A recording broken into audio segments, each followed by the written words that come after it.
자유와 평등. 그렇다면 왜 나라를 만들고 법을 만드는가? 루소는 자유와 평등을 누리기 위해서라고 말합니다. 뻔한 이야기처럼 들리지만 저는 이 문구가 정말 중요하다고 생각합니다. 모든 입법 체계의 목적이 되어야 하는 만인의 가장 큰 행복이 과연 무엇인지를 알아보면 그것이 자유와 평등이라는 두 가지 중요한 대상으로 귀착된다는 사실을 발견하게 된다. 자유가 목적인 것은 모든 개인적 예속이 그만큼 국가라는 정치체의 힘을 약화시키기 때문이고, 평등이 목적인 것은 자유가 평등 없이는 존속할 수 없기 때문이다. 루소가 살았던 시대의 국가와 법은 자유를 억압하는 존재였습니다. 그는 에밀에서 이렇게 말했습니다. 법의 보호 아래 자유를 열망하는 것은 헛된 일이다. 법이라, 그 법은 어디에 있으며 어디에서 존중되는가? 도처에서 너는 법이라는 이름으로 사적인 이익과 인간의 정념이 창궐하는 것을 보았다. 현명한 사람이 자유롭기 위해 자신을 복종시켜야 하는 것은 바로 그 양심과 이성이다.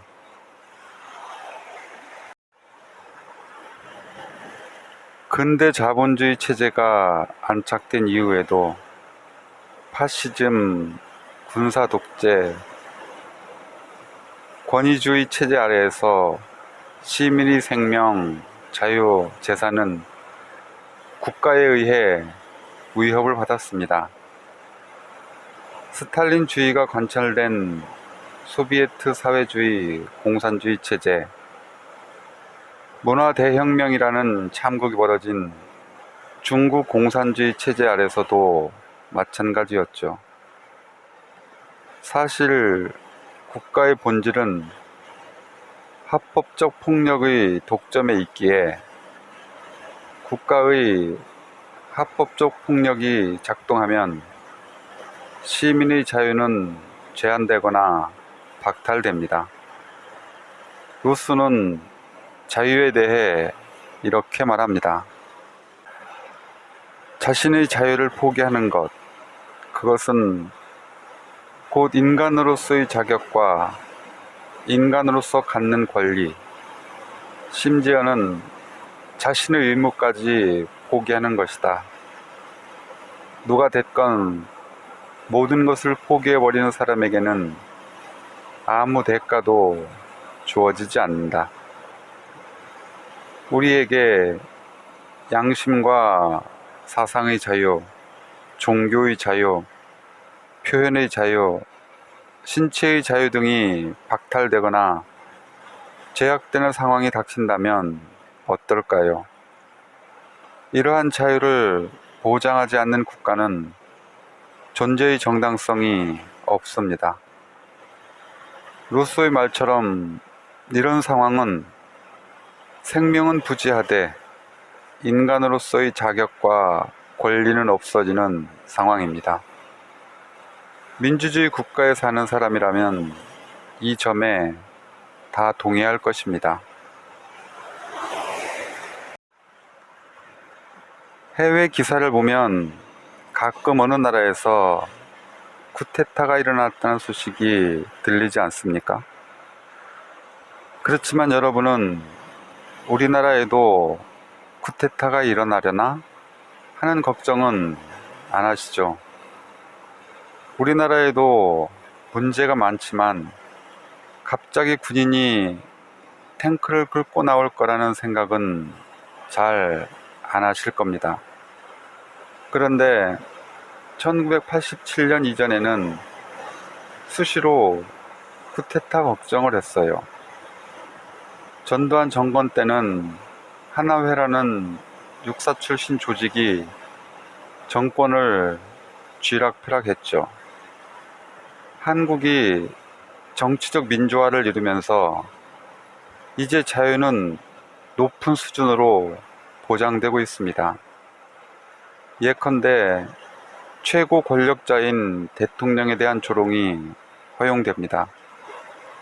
과거 박정희 정권 시절에는 대통령을 조롱했다가는 쥐도새도 모르게 끌려가 치도곤을 당했습니다. 당시에는 한국적 민주주의라는 미명 아래 자유를 억압했습니다.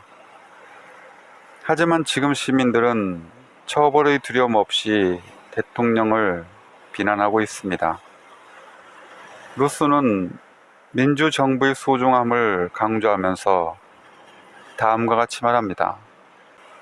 폴란드 주지사가 의회에서 했던 나는 굴종으로 얻은 평화보다는 위험한 자유를 택할 것이다 라는 말을 날마다 마음속에서 되풀이해야 한다. 굴종으로 얻은 평화 대신 위험한 자유를 택한 사람들의 분투와 희생 덕분에 정치적 민주화가 이루어졌고 그 덕분에 자유가 보장되고 있는 것입니다.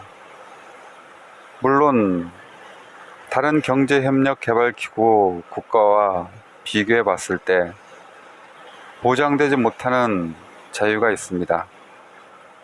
예를 들어 OECD 국가에서 거의 100%의 중고등학교 교사들은 정치활동의 자유가 보장됩니다. 독일의 경우는 비례대표 의원 중 상당수가 교사입니다. 그런데 우리나라는 교사가 정당 가입을 하거나 정치활동을 하면 범죄가 됩니다. 이 점은 하루빨리 고쳐야 한다고 봅니다. 그런데 저는 자유는 평등 없이는 존속할 수 없다라는 루소의 해안을 더 주목합니다. 그는 평등을 자유와 똑같이 강조했습니다. 평등이 없으면 자유는 껍데기만 남는다는 겁니다. 사회계약의 주체인 시민들은 능력이나 재능에서 불평등한데 법적으로 평등하다라는 말만 강조하는 현실에 대해 루소는 매우 비판적입니다. 잘못된 정부에서는 이 평등이 피상적이고 환상에 지나지 않는다. 그저 가난한 자는 계속 빈곤 속에서 살고 부자는 계속 수탈하도록 하는데 쓰일 뿐이다. 사실 법은 언제나 가진 자들에게는 유익하고 못 가진 자들에게는 해롭다. 루소의 통렬한 지적은 현대 사회에도 여전히 울림이 있지 않습니까? 루소가 살았던 당시는 물론이고 우리가 살고 있는 현대 사회의 시민들도 정신적, 육체적 건강과 능력 등에서 평등하지 않습니다. IQ가 우수한 사람도 있고 그렇지 못한 사람도 있습니다. 체력이 뛰어나며 건강한 사람도 있고 그렇지 못한 사람도 있습니다. 부모의 직업, 재산, 네트워크 등에서도 평등하지 않습니다. 재벌의 자식으로 태어난 사람과 노동자의 자식으로 태어난 사람의 출발선은 전혀 다르지 않습니까? 미국의 유명한 미식 축구 감독인 베리 스워츠는 1986년 언론 인터뷰에서 이런 말을 했습니다. 어떤 이는 삼루에서 태어났으면서 자기가 삼루타를 쳤다고 생각하며 삶을 살아간다.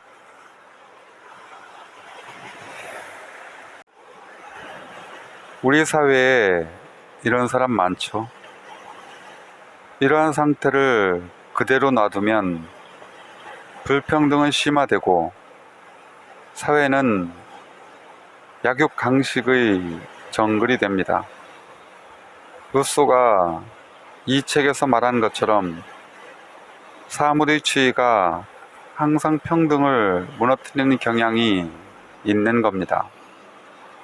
물론 루소는 평등이라는 단어를 모든 사람이 똑같은 정도의 권력과 부를 가져야 한다는 뜻으로 이해해서는 안 된다라고 전제합니다. 그러면 루소는 어떤 해결책을 제시했을까요? 부로 말하자면 어떤 시민도 다른 시민을 매수할 수 있을 만큼 부유해서는 안 되며 어느 누구도 자신을 팔아야 할 만큼 가난하지 않아야 한다. 이를테면 강자들은 부와 권세를 절제해야 하고 약자들은 인색함과 탐욕을 절제해야 한다. 이 같은 평등은 실제로는 존재할 수 없는 이론적 공론에 불과하다고 그들은 말한다. 하지만 오류가 불가피하다고 해서 그것을 규제조차 하지 말아야 한단 말인가? 바로 사물의 추이가 항상 평등을 무너뜨리는 경향이 있기 때문에 입법의 힘은 항상 그것을 유지하는 방향으로 나아가야 한다.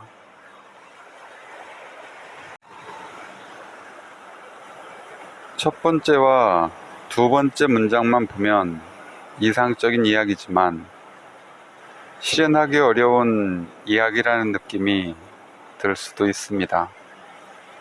특히 절제라는 표현에 대해서는 강자건 약자건 그런 절제가 어떻게 가능해? 라는 반응이 바로 나올 수 있습니다.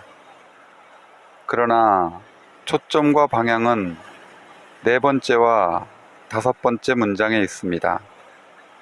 평등을 무너뜨리지 않도록 입법으로 규제해야 한다는 것입니다. 국가와 법률의 역할이 무엇인지 분명히 말하고 있습니다. 이 입법의 구체적인 내용에 대해서는 제시하지 않았지만 루소의 이런 문제의식은 여전히 중요합니다. 국가가 튼튼해지기를 바라는가? 그렇다면 두 극단을 최대한 좁혀라. 지위와 재산은 상당히 평등해야 한다. 안 그러면 권리와 권위의 평등은 오래 지속될 수 없을 것이다.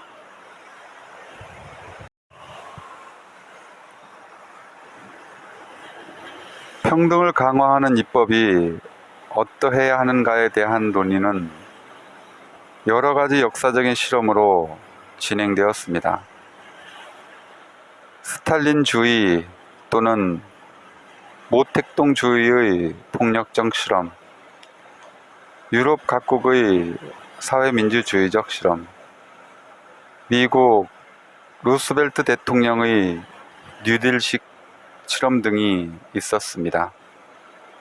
우리나라의 경우 김대중 노무현 정부는 복지 정책을 강화했고 문재인 정부는 소득주도 성장이라는 새로운 패러다임을 제시하고 추진했습니다. 이 실험들에 대한 평가는 이번 강의의 목표가 아니므로 넘어가겠습니다. 다만 사자와 양을 하늘 위에 놓아두고 둘이 자유롭게 공존하라고 말해선 안 된다는 점을 분명히 해두고자 합니다. 국가가 법률로 개입하지 않으면 사자는 바로 양을 잡아먹어 버리겠죠. 국가는 법률로 사자와 양 사이에 칸막이를 치거나 양에게 대항할 무기를 주어 양을 보호해야 합니다.